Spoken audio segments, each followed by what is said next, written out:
Hello and welcome to the Reviews Brothers, where we are taking a look at the complete A to Z of PS2 Hidden Gems. Not always the best games out there, but ones that deserve a look and certainly have enough charm to warrant a shout out. The letter C was actually really tough, as there's a ton of games to choose from with this letter. So with that in mind, how about I just shut up, you press that subscribe button and we take a look at some games. Let's start with Crimson Sea 2 from Koei. This is a third-person action-adventure game that is interestingly exclusive to the PS2, even though the first game was an Xbox exclusive, so if you want to play both of the games, you'll need both systems. The story here is that you are in the Theophilus star system, and it's being overrun by an alien menace called the Menace. Talk about self-fulfilling prophecy. You play as Sho, who is the toughest person in the star system, and you can tell because he has the best hair. Sho is given a number of missions across a variety of planets and locations, and you'll need to kill hundreds of evil alien monsters in order to save everyone that isn't already dead. You've got a hub world where you can talk to some of your allies, buy items, and most importantly, save your game. And it's here that you can go on the mission select screen, and over the course of the game have access to dozens of missions. There's multiple locations and each one has a good number of missions within it. Some of them will advance the story and others will just give you the chance to kill enemies, which is a good thing as they drop items. Most importantly, a thing called Origin. Killing stuff is really cool here, and you've got a few weapons to help you out. You've got a staff thing, which is your melee weapon. This is powerful and does a really good job of taking out just about every enemy quite easily. They don't all die quickly though, so you'll need to be careful if you're surrounded. Then you've got a Vulcan gun, which is basically a machine gun. This is your all-round weapon. It's got fairly decent firepower and range. And you've also got a shotgun that I can't remember the name of, but I rarely used it. It is very powerful, but the range is really short and it takes forever to reload between shots. What I do like though is that all the weapons have unlimited ammo.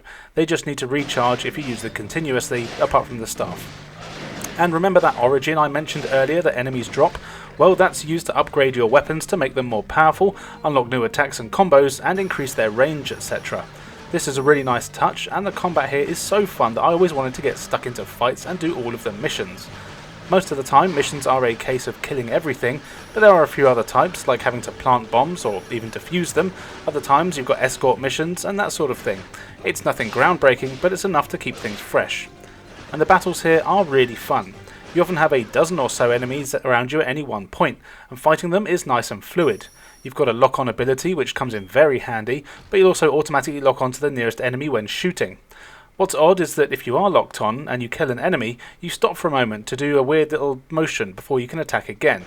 I don't really get why, and it actually made me stop locking on in big battles. It was never a real problem though. You've got a few abilities to unlock as well. These are usually massive blasts that take out lots of enemies, or you can slow down time, etc.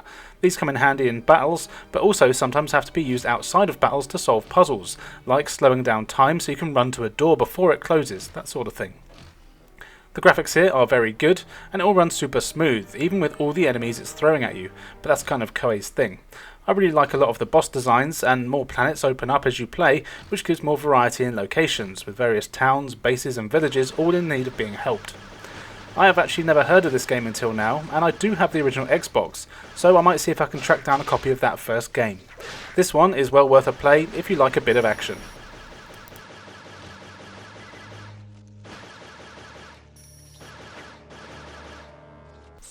If you'd rather save more familiar places and not outer space, then City Crisis might be for you. This is a surprisingly fun flight sim where you take control of a number of different helicopters that are let loose into a city where you've got to do all sorts of emergency service work, like putting out fires, rescuing people from said fires, or other hazards, chasing down stolen vehicles, and well, that's actually about it. There isn't really a story as such, it's more of an arcade style game. You choose from a few levels, all of which need to be unlocked as you play. Then you choose from a few choppers, which of course have their own stats. Here you have speed, handling and capacity. These are all important, and the capacity refers to how many passengers you can carry on board. When you've chosen your level, you've got to fly around a rather large open city, usually following waypoints until you come across whatever's happened. So you'll find a fire that needs putting out, then you'll need to rescue the people that are on the roof of the burning building. Then you'll need to take them to a safe zone and drop them off, which is where the capacity comes into play, as there'll be times where you don't have enough space to pick everybody up, so they might burn to death, or the building they're on might even collapse. Pretty dark stuff. Thankfully, doing all of this is actually quite easy. Controlling your chopper is simple and intuitive. You use the shoulder buttons to fire your water cannons and missiles, as in water missiles, not explosives. You get points for how quickly you do it all, and take too long and the fires will spread, and of course if you crash you've got to try again. To rescue people you've got to lower your little man on a winch, which is really cute, then position them over a civilian and bring them back up. You even have to rescue dogs, which of course always take priority. Your water cannons have limited water, but it does always automatically recharge, so make sure every blast counts. As you explore, you also come across other people that aren't part of your main mission but have had an accident, so maybe they've crashed their car or something, and they'll need an airlift. These are mainly for bonus points though, and should actually be avoided sometimes if you don't have much space left in your chopper. I did fail a few missions because I tried to rescue everyone, but didn't have enough time to drop them off at the safe zone. The other thing that you'll do is chase criminals who have stolen vehicles. These missions are the easiest probably, and you just have to follow them around the streets, not letting them out of your sight while the police catch up. These can be over in just a minute or two. In fact, the whole game actually can be beaten in under 2 hours when you get quite good at it, and you can unlock a few extra things to fly around in, so there is incentive to go back through and get better scores. The graphics are decent enough, they're certainly not going to blow you away, but they have done a great job of creating a large living city, and even though it is just one city, the missions still take place all over different areas of it, so you don't really notice all that much. It's of course a clearly budget game, but it's one of those ones that doesn't do anything particularly badly. In fact, the worst thing about it is probably the fact that it is just so short. The actual gameplay isn't offensive at all, and I quite enjoy games like this, and I would recommend giving this one a go.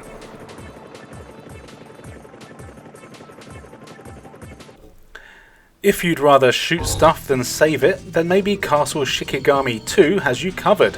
Set in the futuristic year of 2006, a giant castle appears over Tokyo and the battle takes place between gods and mortals. Mortals with magic god powers, but mortals nonetheless. This is a vertical shooter where you get to choose from 8 characters, each of which have the name that I will probably get cancelled for if I try to pronounce it, but the names aren't important. What matters is they all have their own attack styles and specials. Each character has an unlimited attacks, either by hammering the button repeatedly, or you can do a different attack by holding the button down. Then of course you have the screen clearing bombs that are limited in supply. It is really fun to try them all out and see which character works best for you. You've got a bloke who fires regular lasers, which are pretty good, and when you hold the button down, a samurai bloke appears in the sky and kills everything on screen. This is really cool, but you do move at half speed when doing this, so it's easier for you to die. Another character throws cards like in Pocky and Rocky on the SNES. Hold down the button with her and the sword comes out and slashes all around you. It is super powerful, but you need to be close to enemies to use it properly. Then there's another one that lets you drop bombs and so on. They all have a surprising variety in how they work.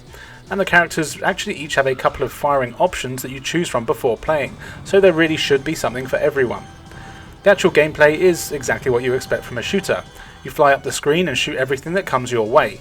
There's loads of enemies all the time, and they come in a decent variety. Most of them are random spinning things and ship-like things, but you also get a few strange looking creatures in there for good measure. To be fair, you don't actually get too much time to watch them, as you'll be busy making sure you avoid the torrent of bullets that are coming your way at all times. I'm not entirely sure if this game would class as a bullet hell or if it's just on the cusp, but there's a lot to avoid here, especially with the boss fights, which are all big multi-stage events and really good fun. As usual, you can only take one hit before you die, but I would say that it's a fair challenge. You get 3 lives and a few continues, and even on my first try I was able to get a fair way into the game, and it definitely made me want to come back again and again. Enemies drop coins for points, and you'll get extra lives at certain point milestones. The levels are all sort of urban affairs that I've seen. I haven't actually managed to beat this one yet, so you'll be flying through a variety of cities, temples and cave areas and so on. But again, you don't really spend too much time paying attention to the backgrounds with all the hectic enemy patterns and bullets that you need to keep your eye on. I do like the graphics though. It's a nice smooth running game that does a good job of keeping things fresh, with a few new mechanics within the levels popping up every now and then, and all the colours look really cool here. And of course you can play this in 2-player co-op, so if you're one of those people that has a friend, they can join you for the battle. This game actually has a few releases and can even be found on some modern consoles, so there's a good few ways to play it now, and I would recommend that you do.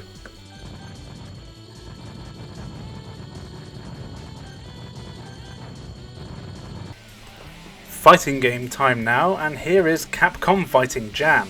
One of those rare times where a Capcom fighting game really doesn't get the praise it deserves, in my opinion. This is another Capcom classic crossover where you can choose from an admittedly slim roster of characters from a few of their games.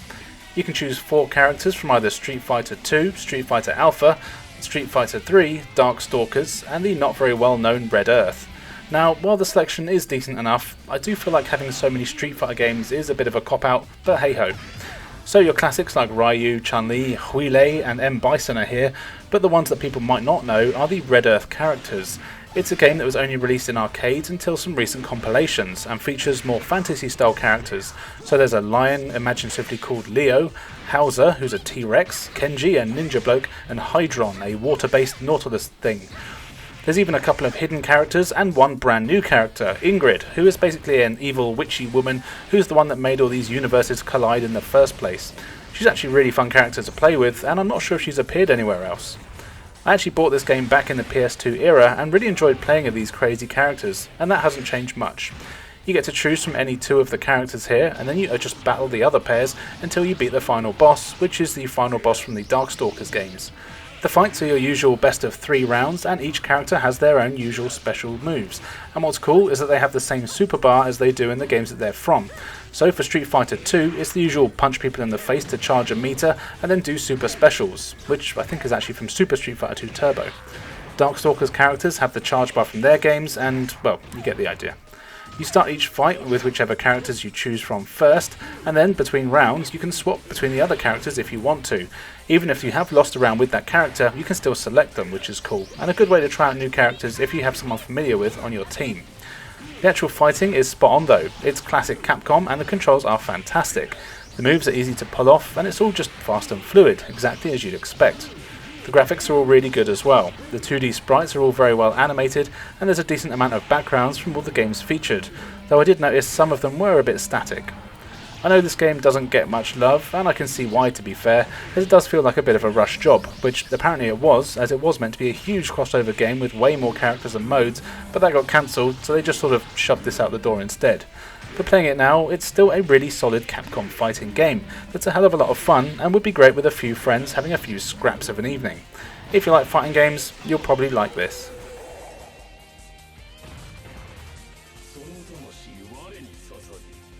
Sticking with oiled up muscle men now, here is Aniki Sainaru Protein Densetsu. And in case you didn't know by now, I will talk about Aniki any chance I get. In this awesomely quirky series, you play as a couple of mostly naked muscle men who are also basically gods. In this entry, you are protecting the Holy Protein, which may or may not be a blob of jizz. So you actually control the blob of jizz, as you would a spaceship, and your 2 muscle-bound protectors will just fly around you. It's a shooter, so you have to hold down the attack button to fire a constant stream of laser fire. Levels also auto-scroll and are packed with enemies. These come in a range of wacky varieties, from almost standard flying things to cigarette lighters, evil jellyfish, firemen, babies, and of course sexy maids. None of it really makes any sense, at least to me, but that's why I love it. You want to keep playing to see what the hell is going to appear next. Every enemy you kill drops a power pellet. You can collect these with either of your 2 men or your blob of jizz, and they will power up individually depending on who collects it, getting more and more powerful the more you collect. I said collect a lot there. You can see how powerful you are by the indicators at the bottom of the screen, and interestingly, if you carry on collecting power-ups when you're at full power, you reset back to your weakest form, but you get a bomb attack that you can use at any point to pretty much clear the screen. The other big gimmick here is that the 2 big muscle men are actually invincible. It's the blob of jizz that you want to stop from being shot. At the start of the game, you can choose from 2 of 4 formations that your men will have, so you can have them positioned wherever you'd prefer to make it easier to protect the blob. You can switch between these 2 positions with the press of a button. If the muscle men do get hit, they will lose some of the power that you've built up, but they won't actually die, and this is your main strategy. You do want to avoid being hit as much as possible though, but if you absolutely must, make sure it's a man and not his seed that gets splatted.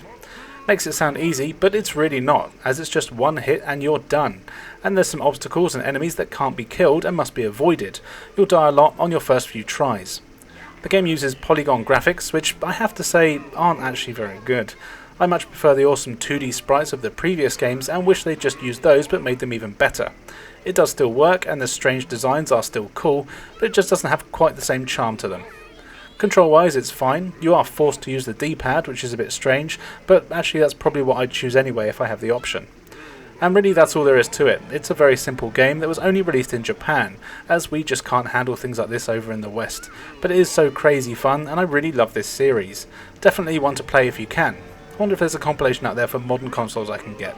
Anyway, get your baby oil out and give this a try.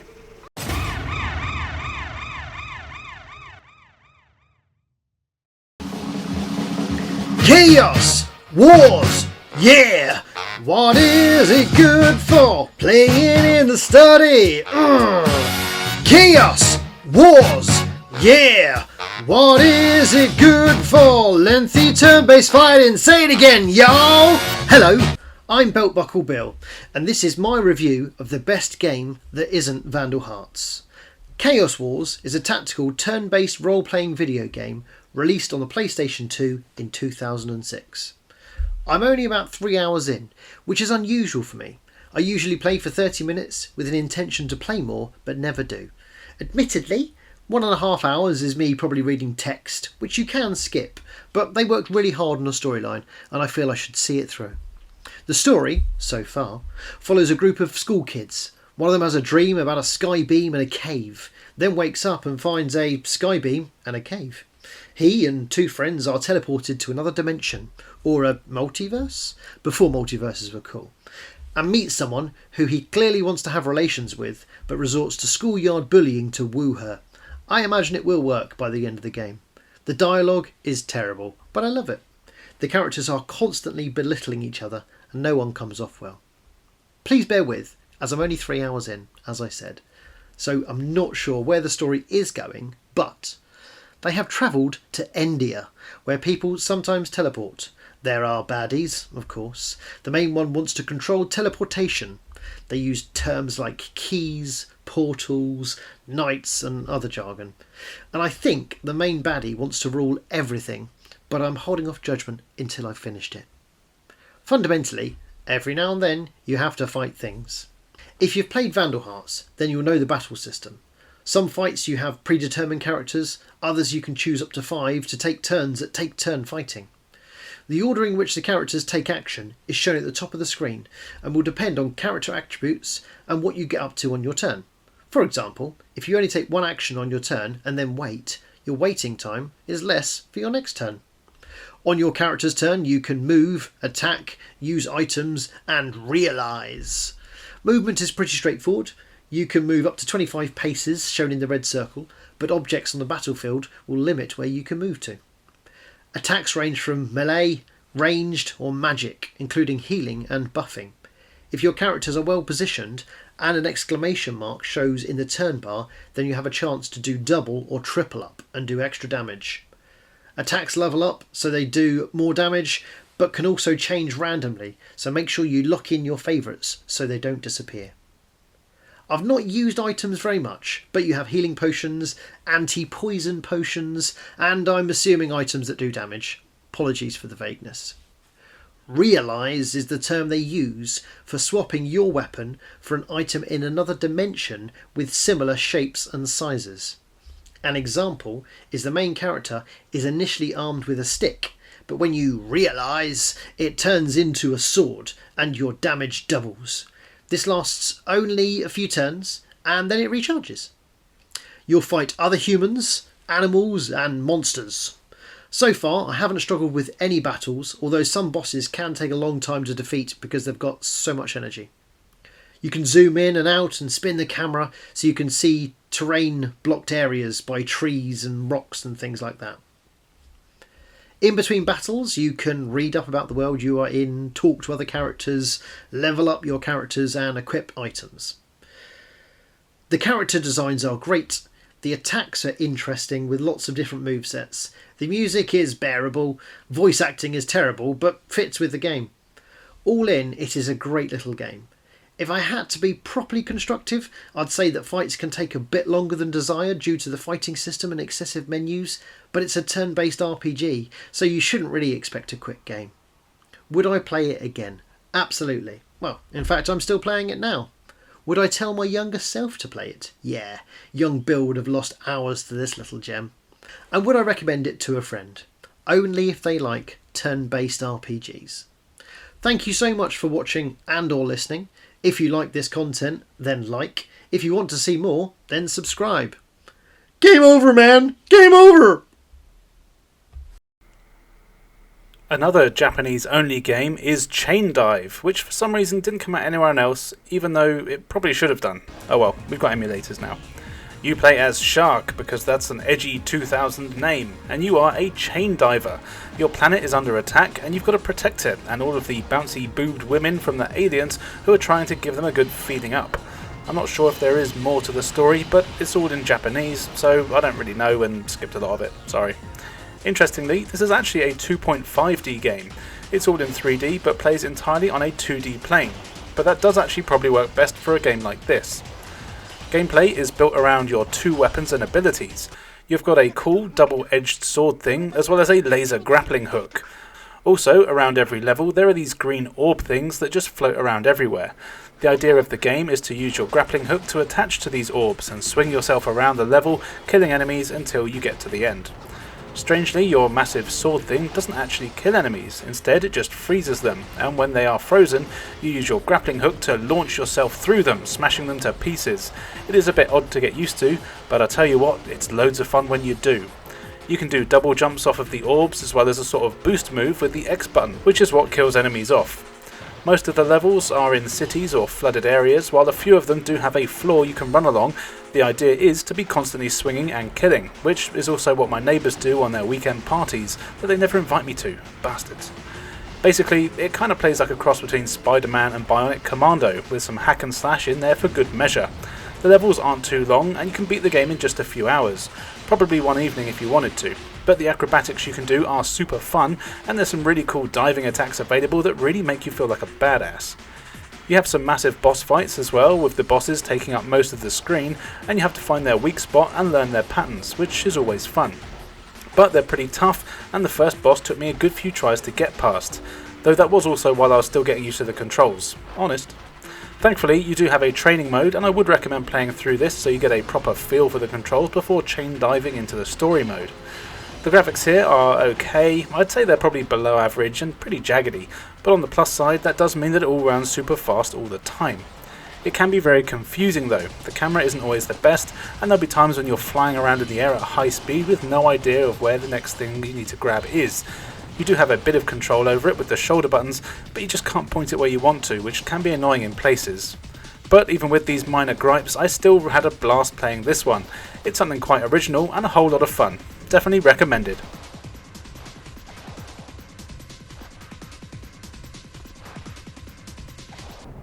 Here is Crash and Burn from Eidos. This is a really cool arcade style racing game which doesn't mess around and lets you get into some crazy action packed racing right from the get go.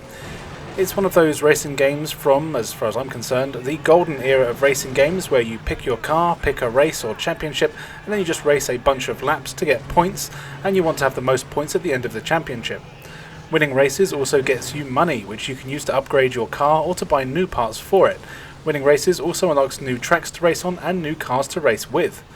Unfortunately, there aren't a whole lot of different vehicles, only a handful in fact, but there are a load of different tracks, and the whole thing is still just loads of fun to play. You race on courses all over the place, well, in America anyway, but the tracks vary from city streets to desert areas, oval tracks in Las Vegas, or downtown hilly courses in Detroit. They all have a different feeling with them, and hazards, ramps, and even oncoming vehicles for you to watch out for. As the name suggests, crashing and burning is a big part of the game.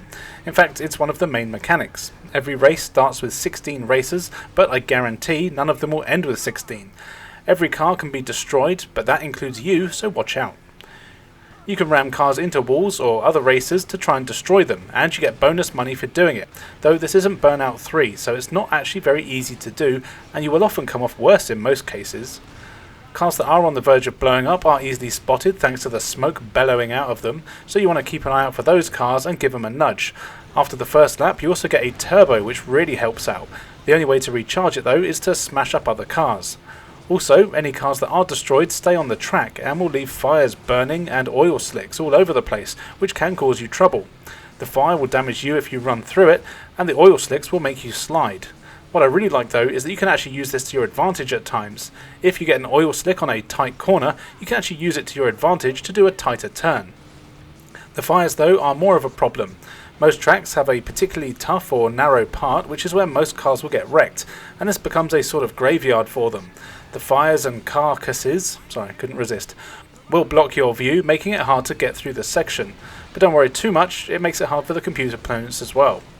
Thankfully, the controls here are really good, and the handling of the vehicles is easy to get used to, especially with a few upgrades, though most of these are just for the look of your car. It can take a while to unlock some of the other tracks and vehicles, so you will be spending a lot of time in the first few, but I didn't really notice this or mind as they do all control well and the tracks are fun to race on. It's not like some of those races where you get a real pile of shit car for your first one and you're forced to use it longer than you'd want to. This is another game where the graphics are good but nothing really special. Again though, this all helps it run at a good speed, and there's not really any slowdown. Some of the crash effects and the fact that your car has proper damage physics really make it look cool though. I am a big fan of racing games like this, with Burnout 3 being probably my top non-kart racer game out there, but I tell you what, this would probably be somewhere in the list as well. Lots of fun to be had here.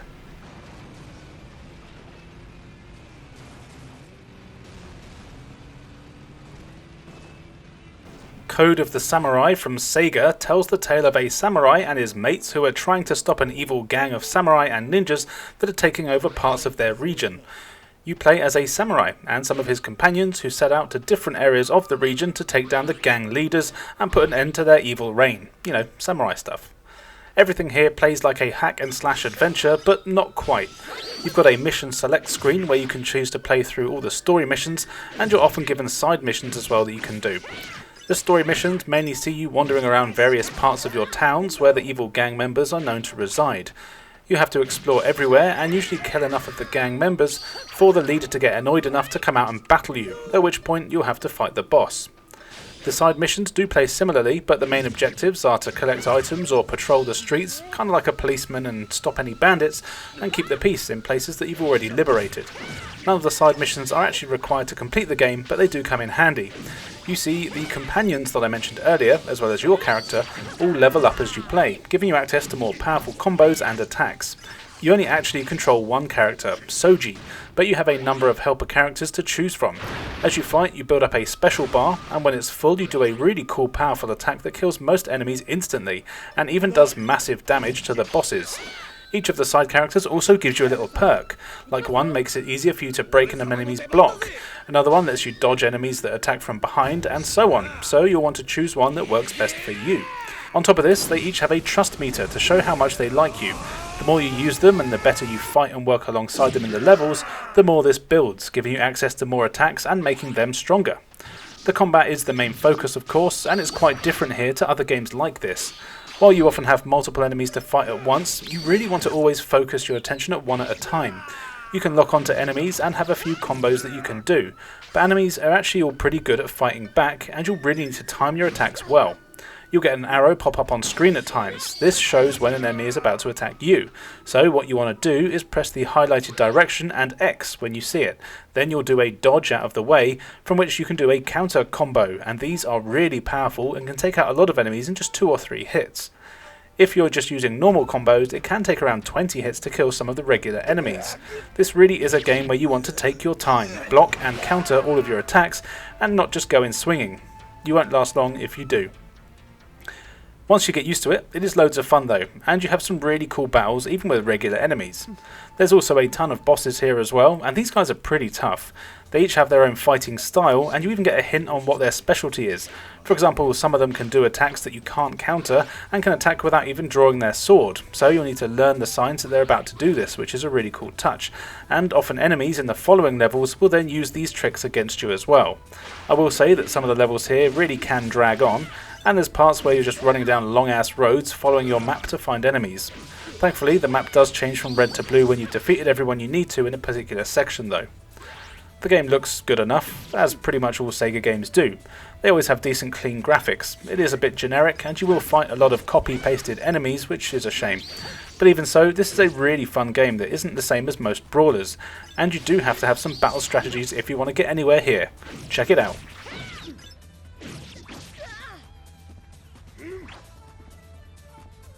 And finally for today, here is Psy Girls from Konami. Now this is actually based off a line of action figure toys which I had no idea about. The Psy Girls are an elite unit of female crime fighters according to Wikipedia. That's right, I actually looked something up for once. The video game here though sees you play as one of two characters, Ice and Asuka. Again, 2000's edgy names were the best. And the game is a spy thriller affair with some Matrix style elements thrown in for good measure. It's a third-person action game which comes on 2 discs, 1 disc for each of the characters. Unfortunately I only had the chance to play as the first disc, which is Ice. Sorry, I needed more time in the day. With Ice you have to infiltrate an evil corporation, don't you just hate them? Solving puzzles in order to find or destroy evidence for and against various evil plots. I'll be honest, there was a lot of over-serious waffle going on here that I did largely ignore. But the gameplay here is pretty fun. You'll get into a lot of gunfights and can collect a few different weapons to help you with them. You get a number of pistols, shotguns, machine guns, laser guns, rocket launchers, and they're all pretty easy to use. You can run and attack, but doing so is pretty inaccurate. What the game wants you to do is either stand still and shoot, which is far more accurate, but leaves you open to attack, though you can get into some sweet headshots that way. Or you can snap to cover with the classic L2 button, so you don't get shot to bits and are more accurate. A nice touch is that you can always shoot no matter what's happening, so even if you get knocked to the floor, you can actually just lay on the floor and shoot people from there. It actually looks pretty cool, and the game really does try to make your moves look stylish, and for the most part does a pretty good job. You even have a dive move that you can use to throw yourself around. This can be handy in stopping enemies from being able to lock onto you properly, and you can still attack them from the floor. I like this. The missions themselves give you a number of objectives and they can be pretty cryptic, hence the puzzle element. You'll need to track down items to use at various points, but it's not always easy to know where and when you can use them. Even early on you have to hack some mainframes, which I found quite easily, but it took me ages to figure out how to actually do it, and it turns out you have to knock them over and then hack the panel that connects them into the ground and not the top of the thing. It is kind of frustrating, but also rewarding. Eventually you get plugged into a computer, kind of like the Matrix, and your virtual avatar here has to explore the mainframe and you'll be able to get hidden files which are on the evidence you need. To get them you've got to do a certain button combination that performs certain moves. Yeah, it took me a minute to understand what the game wanted me to do, but I actually quite liked it when it clicked. While you're here you can also fight what are essentially virus protection bot things.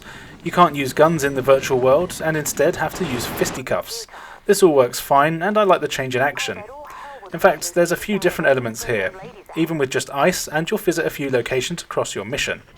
From what I can tell, playing as the other characters is more stealth based, and you have a sword as your main weapon, and do a lot more in the way of acrobatics, being able to wall run and climb all over the place, and it's all told from a new perspective with new levels to explore. The graphics here are quite good, and I like the character models, although the environments are mainly just corridors, but to be fair, the same could be said about most games on the PS2 era, so I shouldn't really moan about that.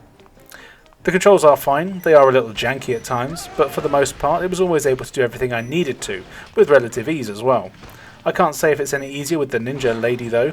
The camera did sometimes have troubles, so it might be tricky to do some of the platform needed with her. Now I'll be honest, this game got quite a few bad reviews from what I can see, but I really don't think it's that terrible a game. In fact, I wouldn't even say it's a particularly bad game, it's just very mediocre. I did enjoy what I played of it, and I have a bit of a soft spot for these middle-of-the-road games that try something new, even if they clearly don't have the biggest budget or most talented people on the teams behind them. Surprisingly, this isn't the cheapest game out there though, and I wouldn't say that you should pay more than a £5 for it, but if you have other means to play it, it can be fun for the 10 or so hours that it should take you to play through with both characters.